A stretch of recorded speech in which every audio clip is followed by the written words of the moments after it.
વાત કરીશું તબીબોની હડતાળ દર્દીઓને હાલાકીની। પશ્ચિમ બંગાળમાં મહિલા તબીબ સાથે દુષ્કર્મ બાદ હત્યાની ઘટનાના પડઘા હવે ગુજરાતમાં પડ્યા છે। આજે ઇન્ડિયન મેડિકલ એસોસિએશને 24 કલાક સુધી રાષ્ટ્રવ્યાપી હડતાળનું એલાન કર્યું છે। સરકારી તથા ખાનગી હોસ્પિટલના ડોક્ટર્સ કામકાજથી અડગા રહેશે। તમામ પ્રકારની ઓપીડી બંધ રહેશે। માત્ર ઇમરજન્સી સેવા ચાલુ રાખવાનો નિર્ણય કરાયો છે। અમદાવાદ શહેરમાં તબીબો વિશાળ રેલી કાઢશે, જેમાં 700 જેટલા ડોક્ટર્સ જોડાશે, જ્યારે કે સાંજે કેન્ડલ માર્ચ પણ કરશે। મેડિકલ એસોસિએશનની 110 બ્રાન્ચમાં હડતાળ અને રેલીનું આયોજન કરવામાં આવ્યું છે। હ્યુમન ચેઇન અને કેન્ડલ માર્ચ યોજવામાં આવશે।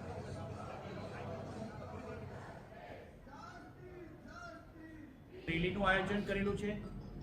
વોક જે અમે ગાંધીજીના સ્ટેચ્યુ સુધી જઈશું, અમદાવાદ મેડિકલ એસોસિએશનથી શરૂ કરી અને લગભગ 500 થી 700 ડૉક્ટરો તેમાં જોડાશે અને સાંજે કેન્ડલ માર્ચનું આયોજન કરેલું છે, જેમાં જુનિયર ડૉક્ટર્સોની સાથે અમે લોકો બધા સિનિયર ડૉક્ટર્સ જોડાઈ અને એક હ્યુમન ચેઇન રચી અને કેન્ડલ માર્ચનું એક આયોજન કરેલું છે। જે લોઝ ઓલરેડી પાસ થયેલા છે એનું ઇમ્પ્લિમેન્ટેશન નથી થતું આપણા ત્યાં। જે સાચે સુરક્ષા મળવી જોઈએ તબીબોને, એ સુરક્ષા હજી સુધી આપણને અમને લોકોને નથી મળતી। આ ઘટના થઈ કલકત્તા ખાતે, એની બહુ ઝડપી ફાસ્ટ ટ્રેકમાં ન્યાયિક તપાસ થાય, જે ગુનાહિત તત્વોની તાત્કાલિક એની ધરપકડ થાય અને એવો એક દાખલો બેસે, એક એવો પ્રસંગ થાય જેના થકી ભવિષ્યમાં આવા ઘટના ડૉક્ટર પ્રત્યે, દીકરી પ્રત્યે કે સમાજના કોઈ પણ વિશે ન થાય। એના માટે અમારી પહેલી ડિમાન્ડ છે કે આ પ્રસંગ માટેની તાત્કાલિક ન્યાયિક તપાસ થાય।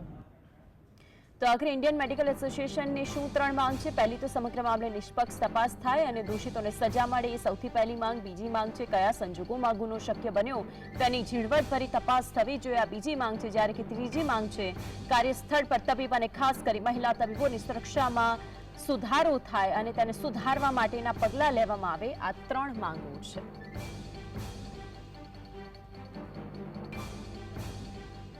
તો એક મહત્વપૂર્ણ સમાચાર કરીશું તેના ઉપર નજર, જે સમાચાર હાલમાં સામે આવી રહ્યા છે।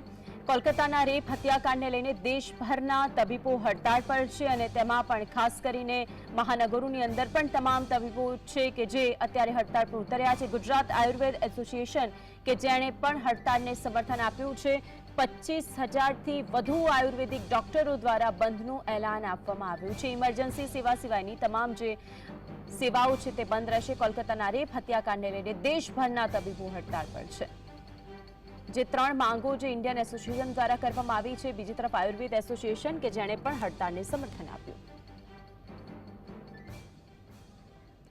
તો આજ અંગે વધુ માહિતી માટે સંવાદદાતા જતીન જોડાઈ ગયા છે। જતીન, આયુર્વેદ એસોસિએશન કે જેણે પણ હડતાળને સમર્થન આપ્યું છે, જે તબીબો આપની પાસે ઉપસ્થિત છે તેમનું શું કહેવું સામે આવ્યું છે? માહિતી હાલ આપણે સીધા દ્રશ્ય બતાવીશું કે આપણા અમદાવાદ મેડિકલ એસોસિએશન ખાતે ઉપસ્થિત છીએ।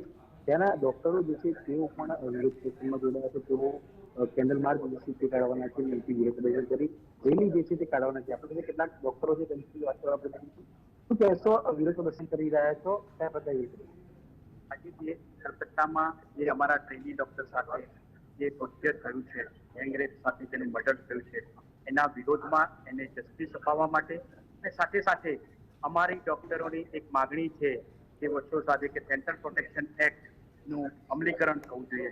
એ સેન્ટ્રલ પ્રોટેક્શન એક્ટનું અમલીકરણ થાય અને ડોક્ટરોને પણ સેફ એન્વાયરમેન્ટ ઝોન તરીકે જે હોસ્પિટલો છે એને સેફ ઝોન તરીકે જાહેર થાય છે। જેમ કે આપ જોઈએ છે કે એરપોર્ટોમાં આપણે જોઈએ કે 3 લેયરની સિક્યુરિટી હોય છે।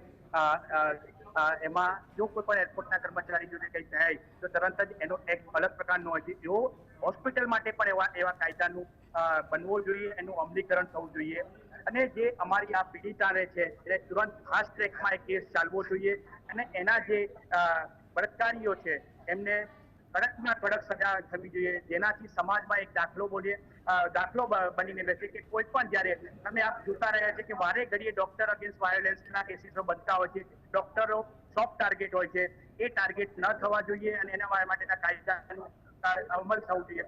એના માટે અમે ડોક્ટરો આજે અમદાવાદ મેડિકલ એસોસિએશનના લગભગ અમારા 14,000 મેમ્બરો છે, એમાંથી 9,000 તબીબો અત્યારે જે પ્રેક્ટિસિંગ છે એ બધા અત્યારે હડતાળ ઉપર છે, ઓપીડી હતા. અને આપ અહીંયા જોઈ રહ્યા છો કે અમદાવાદમાં આજે નામાંકિત ડોક્ટરો છે, કાર્ડિયોલોજીસ્ટ છે, કાર્ડિયોથોરેસિક સર્જન છે, બીજા બધા ફિઝિશિયન છે, અને બધા જ નામાંકિત ડોક્ટરો જેમની ઓપીડીમાં ટાઈમ મેળવવાનો આપણને એવા ડોક્ટરો આજે બધા રોડ ઉપર આવી ગયા છે. કારણ કે આ એક કોઝ છે, ડોક્ટરને એક સારા એન્વાયરમેન્ટમાં કામ કરવું છે, એના માટે આપણે આ લોકો આવ્યા છે. અને બધા જ આજે અમે શાંતિ કૂચ કરીશું ગાંધીજીના સ્ટેચ્યુ સુધી, અને પછી અમે સાંજે કેન્ડલ માર્ચ કરીશું.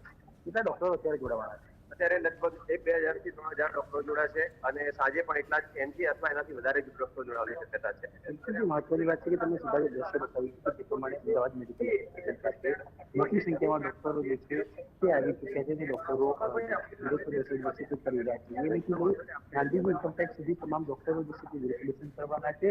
મહત્વની વાત એ છે કે આની સાથે ગુજરાતભરના 25,000 થી વધુ આયુર્વેદિક ડોક્ટરો જે છે તેઓ પણ આ વિરોધની અંદર નોંધાયો છે. ને આજ રોજ વહેલી સવારે 9 કલાકથી ગઈકાલ રવિવાર સુધી સવારે 9 વાગ્યાથી તમામ લોકો વિરોધ પ્રદર્શન જે છે તે કરવાના છે. સાથે પ્રાઇવેટ હોસ્પિટલોની ઓપીડી પણ જે છે તે બંધ રાખવાની.